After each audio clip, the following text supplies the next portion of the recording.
I can see you, Siobhan, and I can hear you, Siobhan. Great. Have you pinned the timer? I have, thank you. Are you ready, Siobhan? Yes, I'm ready. Siobhan Fitzgerald with the speech entitled Meaning in the Mundane. With the speech entitled Meaning in the Mundane, Siobhan Fitzgerald. I'm going to do what my mother told me never to do in public. I'm going to air my dirty laundry. Contest chair, fellow Toastmasters, welcome guests. 19 years ago, when I sailed down the aisle on my wedding day and said, I do, I did not mean the laundry.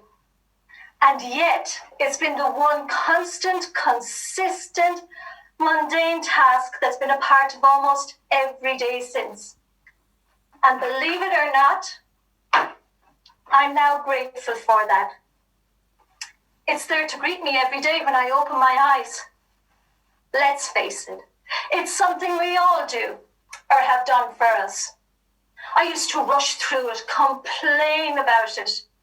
But now I've come to realize that this mundane chore can act be my friend.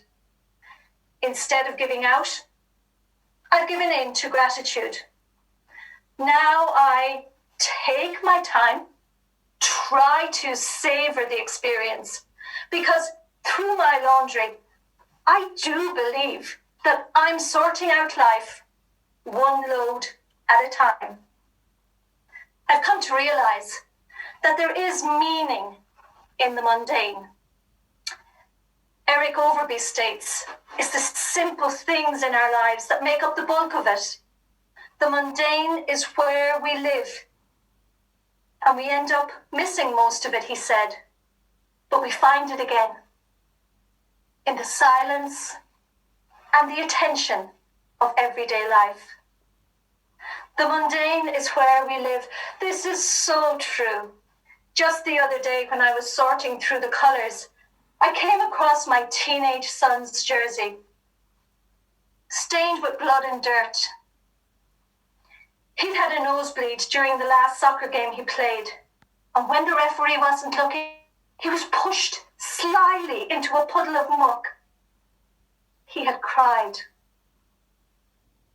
It had taken every ounce of my adult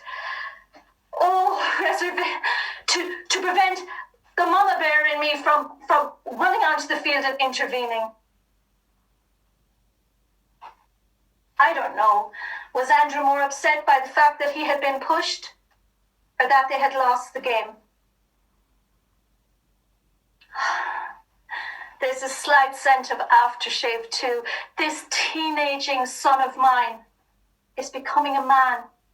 And I'm glad now that he had cried and had his battered and bruised teammates around him crying too, because he's learning.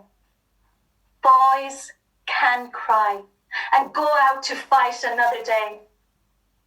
And then there was the saga of the shrinking jeans.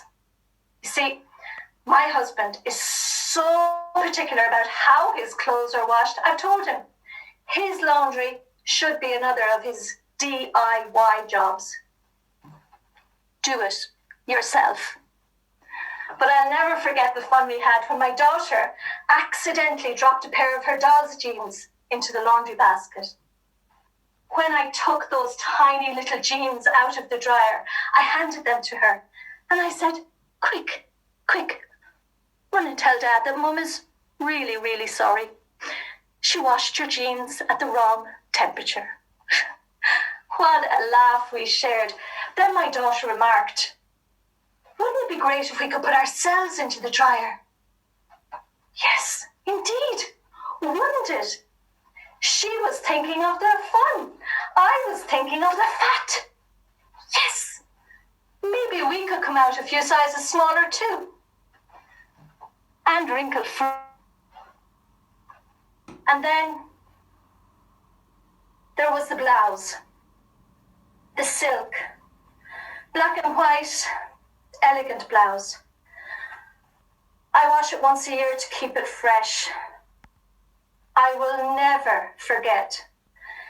It's fresh, familiar, female scent, folded, crisp, cold and clinical, as it was silently handed back to us in the hospital. The life support machine had been turned off.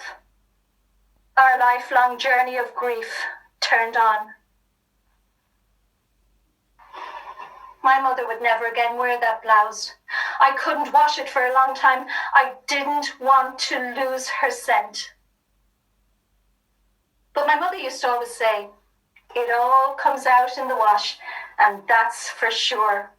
The notes in the pocket, the lipstick stains on the collars, the money, finders keepers, blood stains, food rules, BO. The sweet scent of life.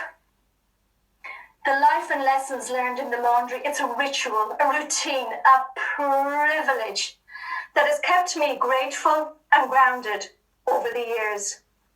Whether it's with a washboard or a washing machine, we've only ever done the laundry for the people we love. We all have mundane tasks that make up the bulk of our lives.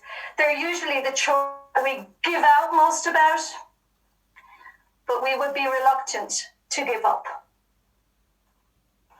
Have you found the meaning in your mountain of monotonous, mundane tasks?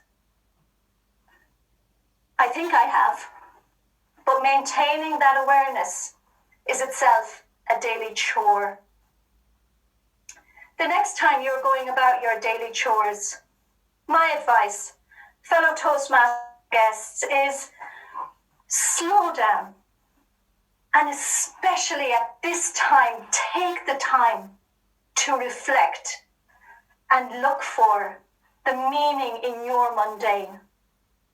And above all else, please, please, don't be tempted to throw in the towel.